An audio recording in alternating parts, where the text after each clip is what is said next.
ঈদের আগের দিন দুপুরবেলা পার হতে না হতে আমার ভাগিনা ভাতিজারা এসে আমাদের বাসায় হাজির হয়ে গেছে, কারণ তারা সবাই হাতে মেহেদি পরবে এই বলে। আর আমার কাছে যত সবার আবদার, আর আমি বলছিলাম আমাদের ফ্যামিলিতে অনেক আত্মীয় স্বজন, আর আমার ভাই বা আপু এদের অভাব নাই, আর আমার ভাগিনা ভাতিজারা অভাব নাই, বেশিরভাগই আর কি বাপগুলার আর কি, যেহেতু আমার ভাস্তি বা ভাগিনী কম, আমার ভাস্তা বা ভাগিনা অনেক বেশি। তো একটা সিরিয়াল করে এরা শুরু করছে যে খালামণি আমাদের এভাবে দাও, ছোট্ট থেকে সবারে। তো সব থেকে ছোট এর নাম হচ্ছে তাহমিদ আর কি, মুশতাক তাহমিদ, একে দিয়ে শুরু করলাম। আস্তে আস্তে এর থেকে বড় যেটা 1 বছরের, তারপরে ওকে শুরু করবে, এরকম করে করে আর কি সবাইকে পড়াবো। তো আসসালামু আলাইকুম, সবাই কেমন আছেন? আশা করতেছি সবাই অনেক ভালো আছেন। আলহামদুলিল্লাহ আমিও ভালো আছি। দেখতে দেখতে আজ প্রায় 29 রোজার, সবাই বলাবলি করতেছে আগামীকালে আমাদের পবিত্র ঈদ উল ফিতরের। এই কারণেই নাকি সবাই হাতে মেহেদি দেওয়া শুরু করে দিয়ে দিছে। তো আমি একজন কাকে মেহেদি দিয়ে দিলাম, 2জন কাকে সরি, তারপরে কিন্তু আরেকজন কাকে দিতে বসাইলাম। আর পুরা বাড়িটাতে এরা আছে 5-7 জন এসে গেছে, আর আমার ছোটো ছোটো মামাতো ভাই বোনগুলো ওরা এসে গেছে, কারণ হচ্ছে আমার নানির বাড়ি গ্রামের মধ্যে, এই জন্য আর কি সবাই এসে আমার কাছে মেহেদি পরায় নেয়। যে যাকে যেরকম পারতেছে আর কি শর্টকাট করে দিচ্ছি, কেননা আরও যে কতজন আসবে না এর কোনো মানে নেই। কারণ প্রত্যেক ঈদের আগের দিনে আমার এগুলা কাজ হতেই থাকে, এগুলা কাজ করে দিতেই হয়, না দিলে কিন্তু সবাই মন খারাপ করে। আমি ওইভাবে করে মেহেদি দিতে পারি না, কিন্তু যেরকম করেই পারি ওরা অন্য কারো কাছে না গিয়ে আমার কাছে আসে, আর আমি আমার মতন করে যেরকম পারি সেরকম করে দিয়ে দিই আর কি।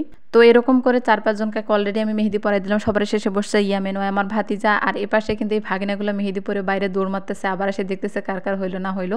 তো যাই হোক, ওদের পড়ানোর পর আমি আসরের নামাজ কালাম পড়ার পর আমি চলে আসলাম ছাদের মধ্যে। আর আমার এটা হচ্ছে সব থেকে আমাদের ফ্যামিলির ছোট বোন, সেটা হচ্ছে রিমি।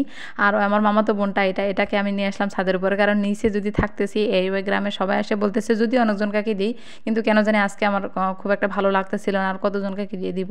তো আমার এই যে এটাও একটা ভাতিজা চলে আসছে, আর এটা হচ্ছে আমার মামাতো ভের বউ, ওরাও আসছে, এমনি ঘুরতে আসছে, অবশ্য দিতে আসে না। এই পাশে বাইরে বের হলাম, দেখতেছি সবাই আর কি গল্প করতেছি ঈদের আগের দিনে যা হয় আর কি।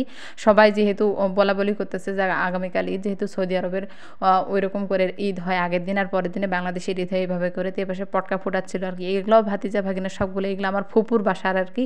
তো এরকম করে ঈদের আনন্দগুলো গ্রামের মধ্যে আর কি বেশি প্রচার হয়েছে, সবাই ছেলে মেয়েরা আর কি পটকা ফোটায় আনন্দ করে, আর আমরা সেগুলোকে দেখি উপভোগ করি। জানি না কার এলাকায় কীরকম করে এরকম করেন, তো আমাদের এলাকায় এইভাবে করে হয় আর কি, সবাই আনন্দ করে পটকা ফোটায়। আমরা অবশ্য দেখে থাকি এগুলাকে, আমরাও এনজয় করি, কেননা ছোটোবেলায় যখন আমরা ছিলাম আমরাও এরকম করে আনন্দ করতাম, একসাথে মেহেদি পরা, কোথাও ঘুরতে যাওয়া, এরকম পটকা ফোটানো, সবাই একসাথে আড্ডা দেওয়া। তো যেহেতু আমরা বড় হয়ে গেছি আর এই বাচ্চাগুলো এরকম খেলাধুলা করতেছে, তা আমার কাছে সবাই অবশ্য খুব আসে, আর আমি যখন দিনাজপুর থেকে বাসায় যাই সবাই আমার কাছে আর কি আসে, আমার কাছে খুবই ভালো লাগে। তো দেখতে দেখতে প্রায় মাগরিবের আগে তো ইফতার করার পর আলহামদুলিল্লাহ দেখতে পেলাম এই চাঁদ। সবাইকে ঈদ মুবারক। যাই হোক, আলহামদুলিল্লাহ পরের দিন সকালবেলা আমি ঘুম থেকে ওঠার আগে আমার ভাই ঘুম থেকে উঠে গেছে, আর আমার মা রান্না বাড়া শুরু করে দিয়ে দিছে, আর আমার মাকে আজকে সাহায্য করতেছে আমার ছোট ভাই, কারণ আমি ঘুম থেকে উঠতে উঠতে আজকে একটু দেরি করে ফেলছি ঈদের দিন যদিও। তারপরে আমার মা কিন্তু অনেক কিছু রান্না করে ফেলছে, মুরগির মাংস, তারপরে হচ্ছে ছোলা বুট রান্না করে ফেলছে, সেমাইটা আমার ভাই দেখতেছে গরুর মাংস রান্না করে ফেলছে, তো সেমাইটা আমার ভাই কাটে করে দিচ্ছে। আমি পরে এসে দেখতেছি কী রে তুই আজকে মাকে এত কিছু হেল্প করতেছিস। তো সেমাই হচ্ছে 2-3 প্রকার আর কি আমাদের রান্না করে থাকে আর কি প্রত্যেক ঈদের দিনে।